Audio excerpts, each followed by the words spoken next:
طيب انت بتسأل عن بديل الشمع او بتسأل عن البولش. طبعا الشمع ومشاكله والملح والحاجات دي احنا حكينا جزء كبير قوي من مشاكلها واضرارها، وانتوا اصبحتوا شطار وعارفين مشاكل الشمع اللي مش هنرجع نعيده تاني. طب ايه البديل؟ انا محتاج ان انا المع الرخام والجرانيت او المع الحاجه اللي عايز المعها. هنتكلم النهارده على بولش كريستال ميكس المخصوص لتلميع الرخام والجرانيت. هو في منه انواع، يعني في نوع متخصص مثلا لتلميع العزيزيه، نوع متخصص لتلميع الكراره، وفي نوع جنرال. جنرال ده يعني عام، يعني يقدر اشتغل بيه مع الرخام والجرانيت باي نوع في نفس الوقت. طب هو عباره عن ايه البولش دون؟ عشان ده السؤال الاكثر شيوعا في الفتره الاخيره. هو كريم كده زي الكريم اللي بتضعه السيدات، لونه ابيض. تمام.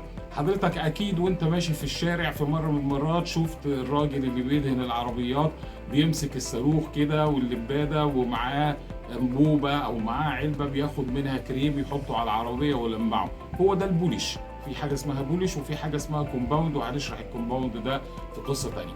فالبولش كريستال ميكس الجنرال المخصوص للرخام والجرانيت هو عباره عن كريم ابيض باخده اذا بقى استعمله. المفروض الصح يعني ان انا باخد الشامبو بتاع الاحجار او المنتج اللي هو البديل بتاعه في الخليج اللي اسمه شيتا. تمام. اخده اغسل بيه رخام كويس جدا عشان بالبلدي كده ما تبقاش الخامه زفره قبل ما المعها، او ما يبقاش عليها بقايا اي حاجه، تبقى نظيفه. وبعد كده اشطفها كويس جدا وانشفها، واخد حته من الكريم بتاع البولش ده احطه على الرخامه او الجرانيت اللي انا عايز المعه، وبصاروخ متعدد السرعات، وناخد ابطا سرعه، صاروخ بطيء. طب ليه صاروخ بطيء؟ عشان مع كامل احترامنا في بعض الناس بيجي يشتغل بالصاروخ السريع تقوم الخامه تلسع منه وهو بيسخن عليها. الصاروخ البطيء بيدي هنا لمعه اعلى. انت حضرتك لما بتيجي تشتغل بالمكنه السنجل او بمكنه الجلايه بتبقى سريعه ولا بتبقى بطيئه؟ احنا هنا برضو عايزين سرعه بطيئه. طب ايه الميزه كمان اللي موجوده في البولش؟ انا لو هشتغل هلمع حيطه، لما احط الكريم ده على الحيطه مش هيقع، صح؟ وبالتالي يبقى سهل ان انا اقدر المع بيه الحيطه او المع بيه الارضيه او المع بيه المطبخ، البار، اي حاجه عايز المعها.